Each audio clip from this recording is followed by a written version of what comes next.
Hey guys, welcome back to the Turning Point Meta. Just a quick breakdown for a weekend meta breakdown. So over the weekend, we had about 6 different tournaments this last weekend, and I just wanted to go over some of the statistics. Top Deck GG recently got a new update. People don't necessarily always like change in general, but I feel like it's user friendly. I'd enjoyed it. It made it very easy for me to look through the different meta and figure out what was top and all the different conversion rate for the specific tournament as well as throughout the weekend.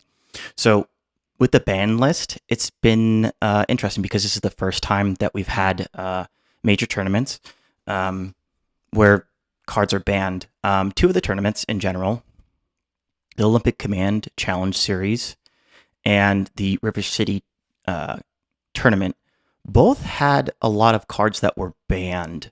It seems like there's kind of maybe some of the TOs are allowing certain things because it's the first weekend. Maybe some of the people are just saying, cool, rule 0, we're going to allow it. It does kind of screw with the numbers in general because I'm looking at, okay, cool, everything's banned. Let's figure out what's good and what's not good.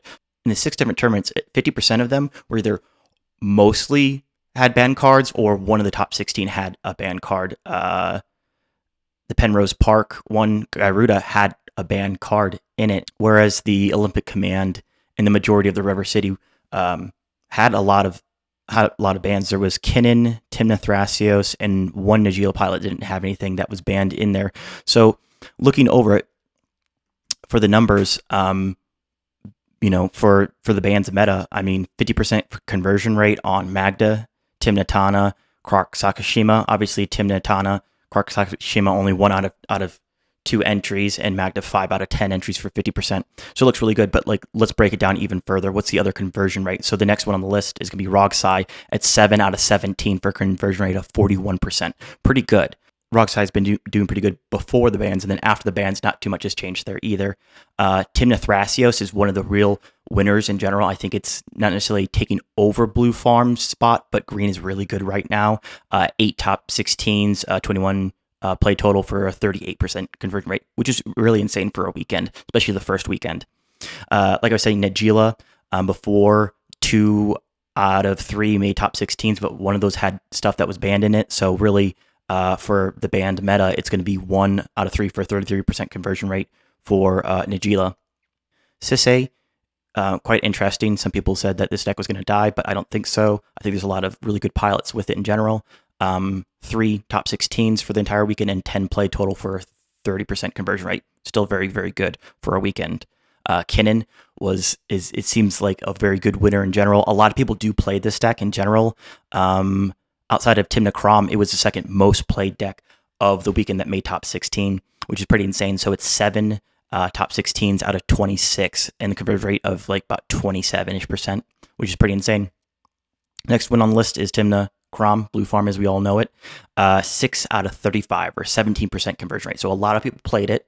Only 6 actually made it to the top 16 without the banned cards in it, which is quite interesting. So really your top conversion rate is going to be Timna Thras, Kinnan, and Rogsai, followed closely by Blue Farm and Magda for the amount of people that actually got to the top 16.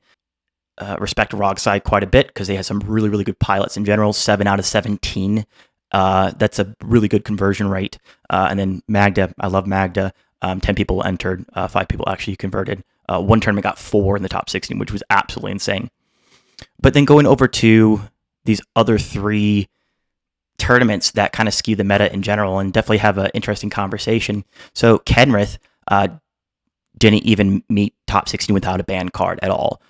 It was 4 top 16s, 7 total played for a 57% conversion rate, which is just absolutely insane. But without the banned cards, I'm not sure if it would or would not convert whatsoever. According to everything else, no one else converted to top 16 if they didn't have the banned cards. So it's kind of like this weird split. Nadu 1 made top 16 and 2 entered total for a 50% conversion rate. Once again, a banned commander. Interesting. Najila, 2 out of 3 made it top 16, 66% conversion rate for banned meta. Timna Krom actually goes up. Before it was about 17% conversion rate, and with the banned cards, it actually goes up. Timna Krom is 11 conversion and 42 played for 26% conversion rate. One of the tournaments was actually won by Godo. It was the only one played, but once again, it had Jeweled Lotus in it. It had a banned card in it. Would it make it without it? It's hard to say. So it's just an interesting point, and I just definitely want to have a conversation with y'all about a split. It seems like in CEDH right now, in general, where some people are, it seems like a couple tournaments are rule zeroing the meta in general, and just saying, "Cool, we're going to play with them anyways." Maybe it's just because it's the first week. I don't really know. I'd love to have this conversation, figure out what it is. I mean, I love playing the old cards too, but with different statistics and metas and data, it's actually skewing it quite a bit. Where it would say that Timna Crom and Kenrith were doing really good when realistically they were a little bit lower than they really should have been. And is that because some people showed up without banned cards and some people showed up with banned cards? It seems like this like pay to win necessarily, but in a format where we have access to all the cards at very cheap, or we can just proxy everything.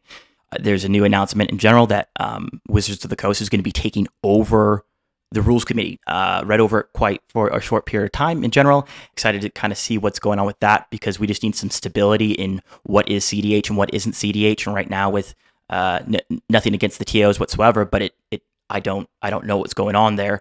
That's not necessarily what I'm about, and that's fine. Everyone doesn't have to be what I'm about. But me and my play group, we want to stick to whatever the rules are in the banned list. And if we're going to a tournament and they're like, "Oh, hey, we're allowed to have the bans," then that really changes things. Timna Thrasios, like, cool, I don't actually play that because now Dockside is allowed, or Mana Crypt, or Jeweled Lotus. It changes which deck I'm going to pick and how I'm going to meta against it. Is it a slower meta? Cool, and Zach is good. Proactive versus reactive, and it changes how we adapt and how we change our decks and which decks we pick. I'd love to have a conversation with y'all about, are you guys good with this? Are you guys excited about Wizards of the Coast taking over the rules committee? Seems like the article talks a little bit about the rules committee and there being a lot of flack against a select individuals that volunteer to help the community in general. And obviously, calling people out, harassing people is not acceptable whatsoever. Just, hey, you don't got anything nice to say, don't say anything at all. Sometimes just, hey, go outside, enjoy the fresh air. It's not that serious, guys. It's not that serious. I get people lost money. I feel for you. I do. But there's no excuse for threatening people ever. There's there's no excuse. So really, yeah, the Wizards taking over the rules committee. I kind of called it with my friend group. I think it's probably the way to go forward. They talk about different levels of commander. If you have this card or that card, then it makes it a level 1 or a level 2 or a level 3, depending on it. And I'd love to see how they kind of figure out that metric in general. Obviously, CDH is going to be its own metric within that, maybe a 4, maybe a 1. I'm not totally sure where that sits within that meta or within that grading entirely, but I just wanted to get you guys' opinion. But as always, Turning Point Meta, we'll be sending out some videos here later this week, and we look forward to talking to you about it. All right, you guys, take it easy.